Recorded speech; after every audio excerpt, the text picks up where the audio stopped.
అయ్యా, దేవుడిచ్చిన ప్రసాదం అనుకుని నలుగురిని కన్నాను. ముగ్గురికి పెళ్లి చేయగలిగానయ్యా. ఈ ఊరు ఏమిచ్చినా మీరు తీసుకుంటారు కదయ్యా. ఇది మిగిలిపోయింది. తమరే ఏదో ఒకటి చెయ్యండి అయ్యా. అయ్యా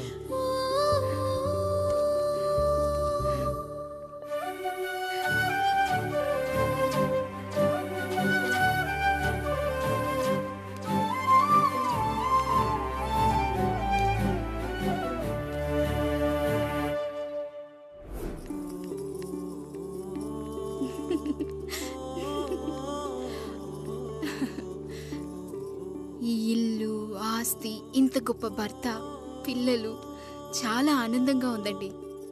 కానీ నాకు ఒకటే లోటు. మన తర్వాత మన పిల్లల్ని చూసుకోవడానికి వీళ్ళకొక అన్నయ్య కావాలండి. అచ్చం మీ పోలికలతో వీళ్ళకొక అన్నయ్యని కందామండి. నువ్వు అడిగితే కాదనగలనా?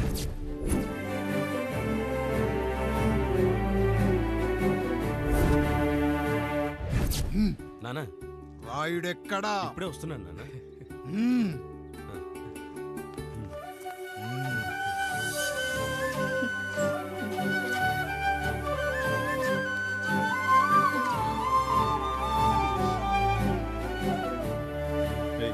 చూడరా, మీ అన్న మీద పగ తీర్చుకోవడానికి నీకు ఇదే సరైన సమయం. పర్లేదంటావా? ఏం పర్వాలేదు.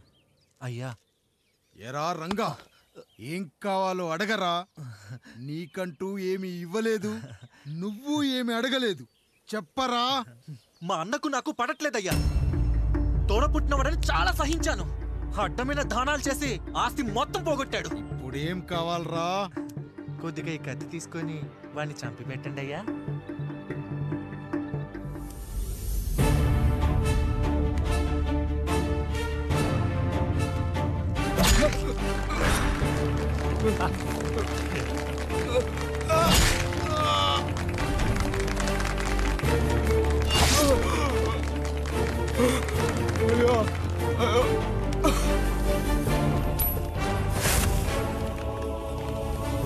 నాయుడు, అన్యాయంగా మా నాన్నని చంపేశావు. గుర్తుంచుకో, ఈ నాయుడి కొడుకు నీ కుటుంబం పాలిట సైనికుడిగా మారబోతున్నాడు. నిన్ను, నీ కొడుకుని, ఆడికి పుట్టబోయే కొడుకుని అందరినీ లేపేస్తా.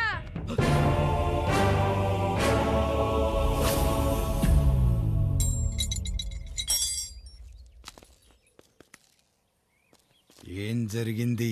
మీరు హత్య చేసినట్టు ఇప్పుడే సమాచారం అందింది. తగిన సాక్ష్యాధారాలు పరిశీలించిన పిమ్మట మీకు యావజ్జీవ కారాగార శిక్ష, 2000 రూపాయల జరిమానా విధిస్తూ అరెస్ట్ చేస్తున్నాను. అయ్యగారు నా కోసం చేసిన త్యాగాన్ని హత్య అంటుందా మీ చట్టం? ఇదెక్కడ న్యాయం? మనిషికి ఇచ్చిన మాట నిలబెట్టుకుంటే అరెస్ట్ చేస్తారా? ఏ దేశంలో ఉంది చట్టం? నన్ను ఏం చేయమంటారు రాయుడు గారు? 9వ తరగతి చదివి ఊర్లో గాలికి తిరుగుతున్నా నన్ను మీ మనిషి ఒకడు పోలీస్ స్టేషన్లో ఉండాలని నన్ను ఎస్ఐన్ చేశారు. సాటి మనిషిని స్వేచ్ఛగా హత్య చేసుకోవాలని దౌర్భాగ్య స్థితిలో బతుకుతున్నాం మనం. మీరు చేసిన ఈ గొప్ప పనిని అర్థం చేసుకునే సంస్కారం, విజ్ఞత, విజ్ఞానం మాకు లేవు సార్, మాకు లేవు.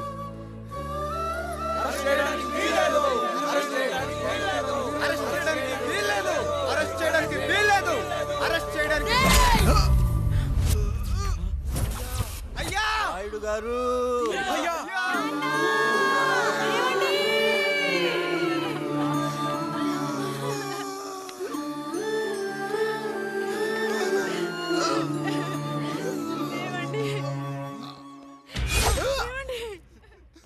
నొప్పిగా ఉందిరా.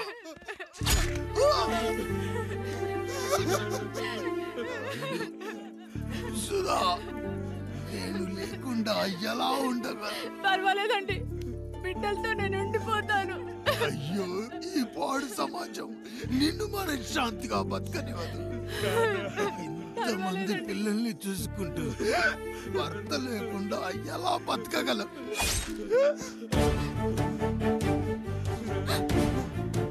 వద్దండి.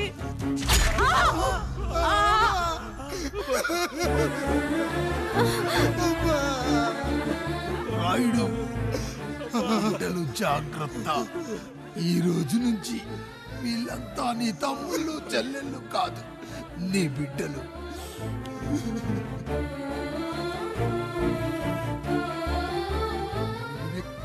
వెళ్ళనురా. నీ కష్టం వస్తే ఒక్కసారి నాన్న అని పిలవరా. ఆ సమాధిలోంచి అయినా లేచొస్తా.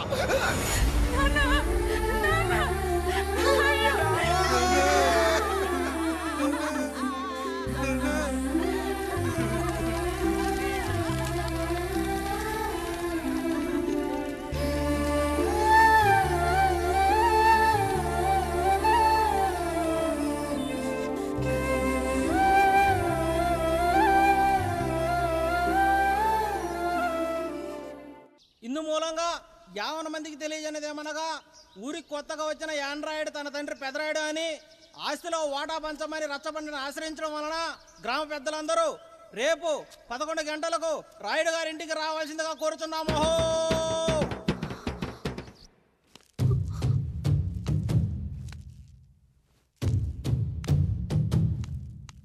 ఎందుకొచ్చారు?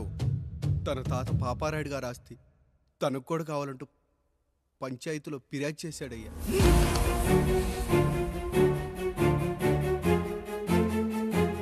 మస్తా గారు, ఆ దస్తావేజులు ఇవ్వండి.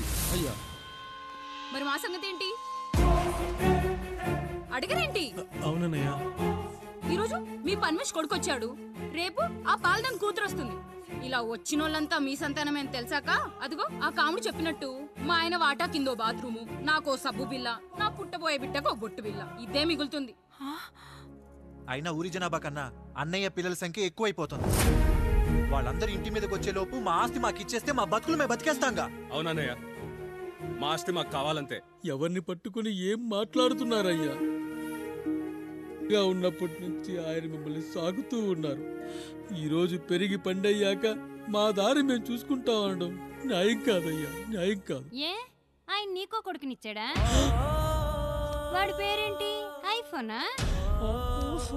ఎరా, ఆస్తి కావాలా? 4 బ్రష్లతో తోముకుంటే ఎక్కడ విడిపోతామో అని నా బ్రష్ టూత్ పేస్ట్ నీకు త్యాగం చేసినప్పుడు అప్పుడు అడగాల్సిందిరా అన్నయ్య ఆస్తి కావాలి అని. ఎరా, నేను వాడిపారేసిన లంగోటాలు మార్చి మార్చి చొక్కాలు చేతిగుడ్డలుగా వాడారే, అప్పుడు అడగాల్సిందిరా అన్నయ్య ఆస్తి పంచు అని.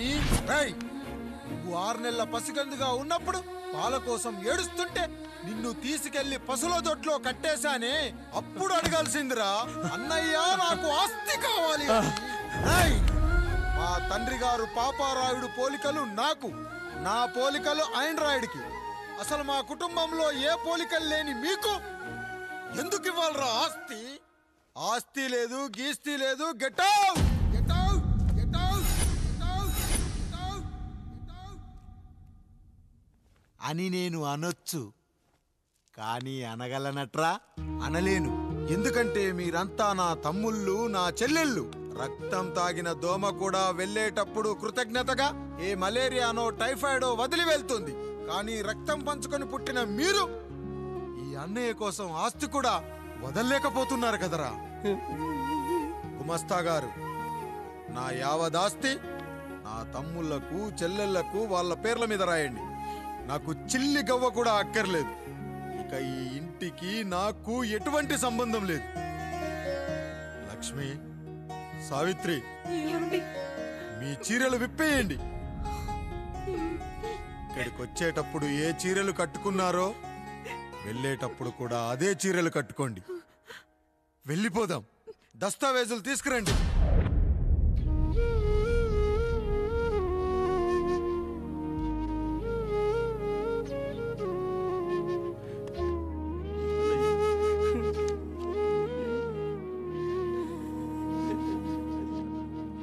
ఇక ఈ ఇంట్లో నా పేరు వినపడితే నా తమ్ముళ్ళు చెల్లెళ్ళు బాధపడతారయ్యా. ఈ ఇంట్లోనే కాదు, ఈ దస్తావేజులో కూడా నా పేరు ఉండకూడదు. నేను ఇక్కడ సంతకం పెట్టి వీళ్ళ మనసు నొప్పించలేను. అయ్యా, మొత్తం వదిలేసి మీరెలా బతుకుతారయ్యా? ఎండకు నీడలా, వర్షానికి గొడుగులా నన్ను ఇన్నాళ్ళు కాపాడింది. కష్టాల్లో సుఖాల్లో నాకు తోడుగా నిలిచింది. నా నిజమైన ఆస్తిని, కుటుంబ గౌరవాన్ని కాపాడింది. ఇదేరా నా ఆస్తి అంతస్తు.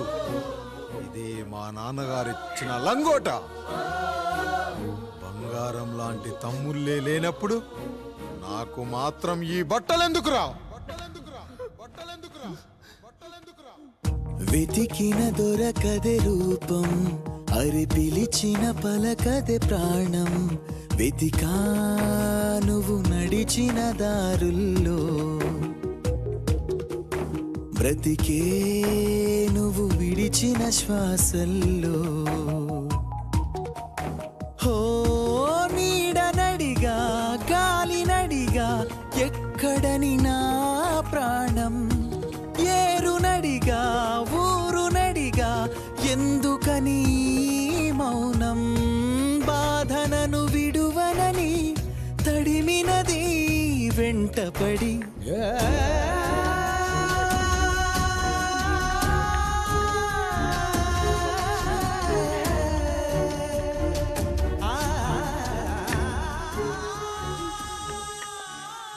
ఏవండి, పప్పులో మీ చెవట పడుతుందండి. ఇడ్లీలో 2 చెంచాల ఉప్పు తగ్గించు లక్ష్మి.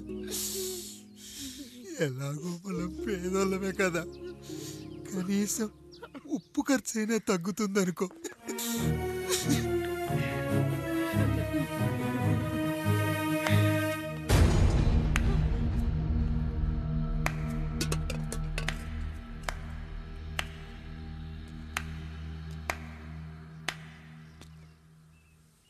పప్పు రుబ్బుతున్నావా పెదరాయుడు?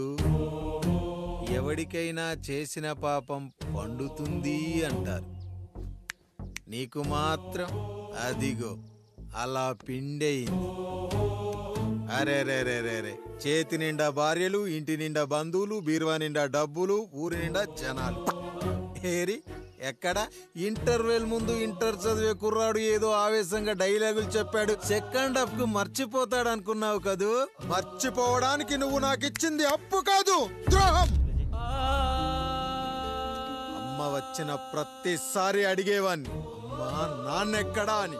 నీ గురించి తెలిసాక నీ ముందుకొచ్చా, నీ బ్రతుకుని ఇక్కడి దాకా తీసుకొచ్చా. పిక్చర్ అభి బాకీ హే మేరా పితాజీ. నిన్నిలాగే వదిలేస్తే ఈ ఆండ్రాయిడ్ తో వదలవు. సామ్సంగ్లు, హెచ్టీసీలు, లెనోవాలు అంటూ కనిపారేస్తూ మా అమ్మ లాంటి కోసం తిరుగుతూనే ఉంటావు.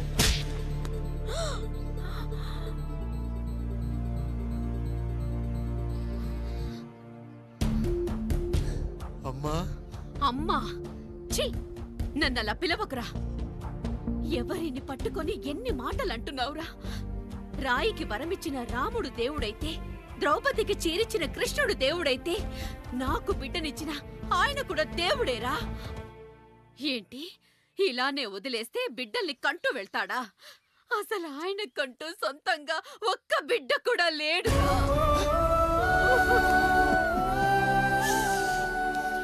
అసలు ఏం జరిగిందో తెలుసా? మీరుండండి అయ్యా, ఉండండి. మొదటి భార్యని చేసుకున్నాక పిల్లలు పుట్టలేదని రెండో పెళ్లి చేసుకున్నారు. ఆవిడకి పుట్టలేదు. మూడోసారైనా తగులుతుందనుకున్నాం, తనకే పుట్టలేదు. పిల్లల కోసం పెళ్ళాలని మార్చాడే కాని వాళ్ళని వదిలేయలేదురా. అదిరా మా పెద్దయ్య మనసు. ఆయన దగ్గర బాణం ఉంది కానీ లేదురా, అసలు నీ తండ్రి ఎవరో నీకు తెలుసా? తెలుసా? ఇదిగో ఈ కాముడేరా నీ తండ్రి. గేదె నల్లగా ఉన్నంత మాత్రాన పాలు తెల్లగా ఎలా ఉన్నాయనే కదరా నీ ప్రశ్న. దానికి సమాధానం చెప్పాలంటే, ఒక వర్షం కురిసిన రాత్రి నేను 9వ నెల బాలింతగా ఉన్నప్పుడు. పండు పండు, ఇదిగో. ఏమిటండి ఇది? నిద్రలేస్తే నేను, బయటికెళ్తే గంటోడు, పక్కకెళ్తే పాలేరు, ఎప్పుడూ తిరిగే తాయారు. రోజు మమ్మల్ని చూసి చూసి బిడ్డ కూడా జిడ్డు మొహం వేసుకుని పుడతాడేమో అని భయంగా ఉంది. కడుపులో ఉన్నప్పుడు మనం ఎవరి మొహాలైతే చూస్తామో అచ్చం వారి పోలికలతోనే పుడతారంటారు. పొరపాటున నా పోలికలతో పుడితే? అదేంటి కాముడు, నీకేం తక్కువ? జుట్టు ఉండాల్సిన చోట లేకుండా అవసరం లేని చోట విపరీతంగా పెరిగిపోతుంది. మనకు పుట్టబోయే బిడ్డ గొప్ప అందగాడై ఉండాలి. ఇదిగో రోజు ఈ దేవుడి ఫోటోలు చూడు, వాళ్ళలాగే అందంగా పుడతాడు.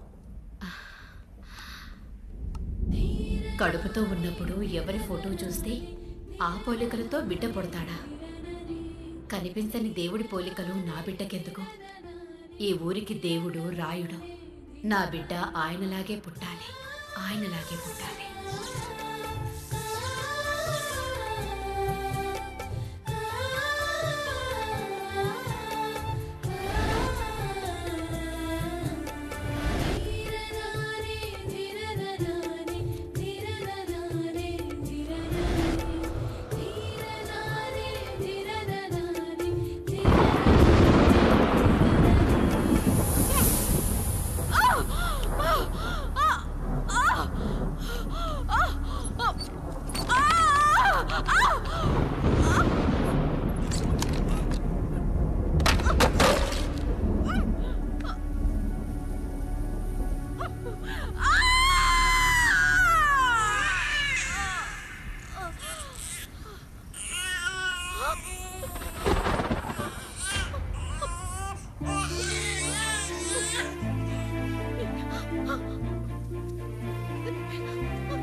ఏంటి పండు ఇలా వచ్చావు?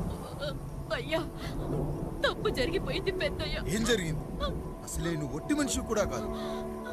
ఒక్కసారి ఇటు చూడండి అయ్యా.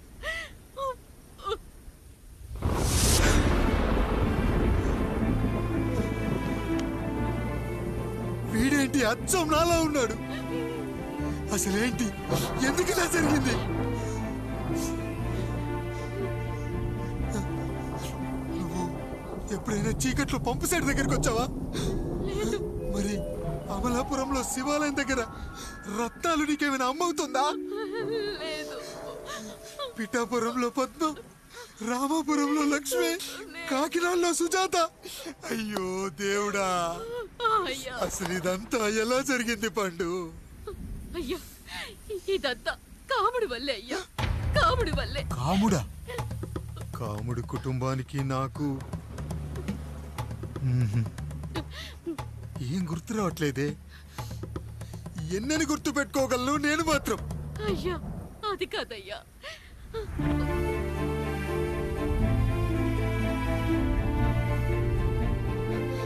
అలా రోజు మీ ఫోటో చూసి చూసి అచ్చం మీలాగే పుట్టాడు. అయ్యో, నా పోలికతో బిడ్డ కావాలనుకోవడం ఏంటి పండు? నువ్విలా చేయడం ఏంటి పండు? పోలికల కోసం ఫోటోలు ఎందుకు చూసావు పండు? అందుకే కదయ్యా ముందు ఆ డైలాగ్ చెప్పాను, తప్పు జరిగిందని. ఇప్పుడు ఏం చెయ్యాలయ్యా? స్వచ్ఛమైన మన ప్రేమను ఈ పాడులోకం అర్థం చేసుకోదు. కనీసం మీ ఇద్దరి జీవితం బాగున్నా ఆనందపడేవని. వీణ్ణి ఇక్కడ ఉంచొద్దు పండు, బయటికి పంపించు. బయటికి పంపించి బాగా చదివించు, గొప్పవాణ్ణి చెయ్యి. వీడికి అయ్యే ఖర్చంతా నేనే భరిస్తా. అవసరమైతే ఆ డబ్బు కాముడి జీతంలో కట్ చేద్దాం. అయ్యా, వెళ్లే ముందు వీడికొక పేరు పెట్టండి అయ్యా. వీడు ఇంకో రాయుడు, అంటే ఇంగ్లీష్ లో అండ్ రాయుడు, అండ్ రాయుడు.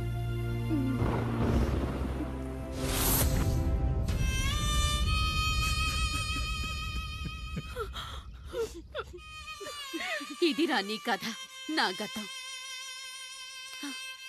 నిన్ను చదివించడం కోసం ఆయన మీ నాన్న జీతంలోంచి నెలకి 3000, 4000 కోసేసిచ్చేవారు.